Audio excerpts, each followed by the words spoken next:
Here's the hand embroidered snowflake hoop ornament tutorial. Let's go over the supplies you'll need first. You'll need an embroidery hoop. You will need needles. You will need cotton thread. You will need a piece of fabric. You will need a cotton cord. You will need a ribbon. I'm using fabric ribbon here. You will need a piece of cardstock, a piece of recycled cardboard,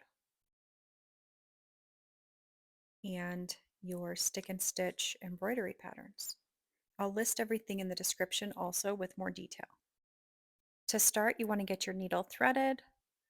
You can use a hand to elbow length of thread. I'm going to use 6 strands here, so you don't need to separate your strands of thread. You can use a needle thread or two if that's easier for you. To tie a knot in the end, I'm going to use a quilter's knot, so I sandwich the tail and the needle together. I wrap the needle 3 times. And then I pull those wraps down between my fingers and I keep sliding those wraps down to the very end. And you get this cute little knot right where it should be. Go ahead and grab your stick and stitch patterns. I am going to not use thread scissors. I'm going to use kind of a beefier scissor and cut this snowflake out. And then you're going to want to grab your fabric and get it set into your hoop. So I'm going to loosen this up. Go ahead and separate the inside hoop out and place it underneath your fabric. And then if you need to, loosen up your outside hoop and then go ahead and press that down over your fabric and the inside hoop. I'm going to go ahead and tighten this up. If you see like a bubble of fabric at the top or it's loose, you can just kind of pull that more taut. You want this drum tight. And then you can cut some of the fabric away so it doesn't get in the way of stitching. Sometimes your needle can catch. You want enough to where you can bend it over and it lays, like a little bit of it hangs over and lays flat, because that's how you're going to do the no-sew backing. Once you have your fabric loaded, go ahead and pull the backing off of your embroidery pattern and place that sticker down. I'm going to flip this over and just kind of press a little bit more to secure that sticker in place, and you're ready to stitch. I'm just going to use some back stitching here. You can come up through your fabric and kind of follow the different sections of this pattern. It's such short increments between the pattern lines. So I'm just going to keep coming up and going back down, just kind of paying attention to where I go down so I don't try to come back up that same way and lose the stitch. So see here, I'm going to go down and then I'm going to come up underneath or a little ways down. And then I'm going to go back up to that same joint where all of those stitches are meeting. But these are short enough lines on the pattern that you can just use those as your guide for your stitch length. This next line at the bottom though is longer, so I'm going to go ahead and cut that in half.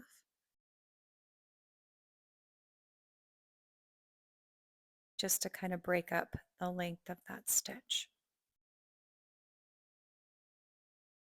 And then once you get to the middle, I'm not going to go right into the middle because I want to put a decorative like knot stitch there at the end.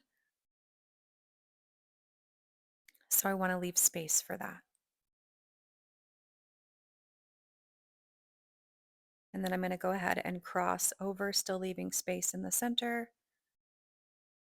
and go to the other side of this snowflake arm. Split that longer part of the pattern in half again with 2 straight stitches, or a back stitch you can call them. And then I'll keep finishing this snowflake arm. And then I'll show you the stitches that I like to use for the other part of this snowflake.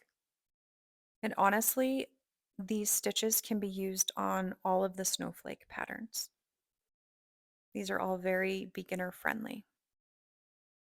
And when we get over to the next arm of the snowflake, I'll show you the lazy daisy stitch, which is pretty fun.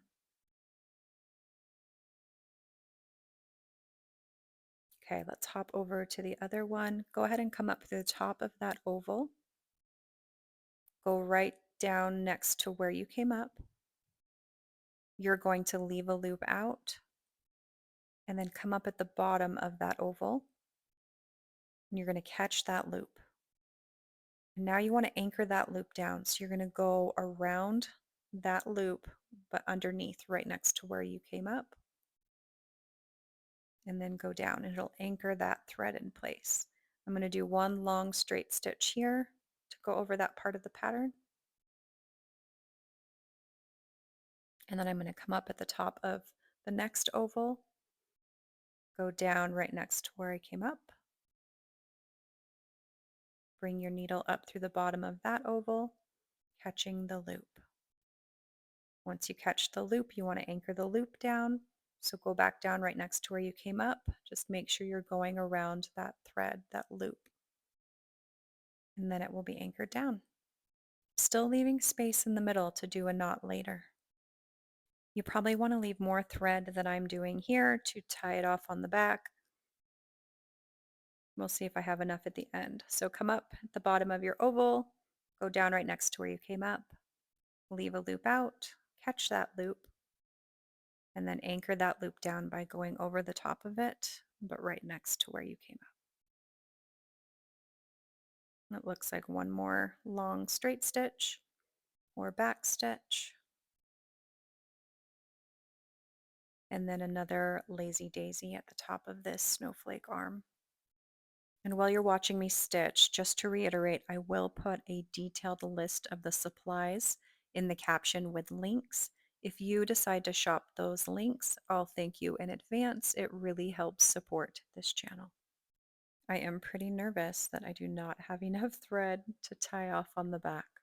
Could we call this thread chicken? Okay, we're going to anchor that loop down.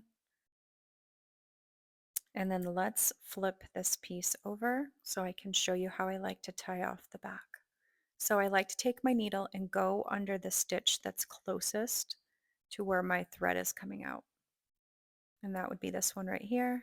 I'm going to go underneath, but not pull it all the way through, leaving a loop. So there's a small loop. I'm going to catch that loop with my needle and then pull my needle all the way through. And that makes a nice little knot.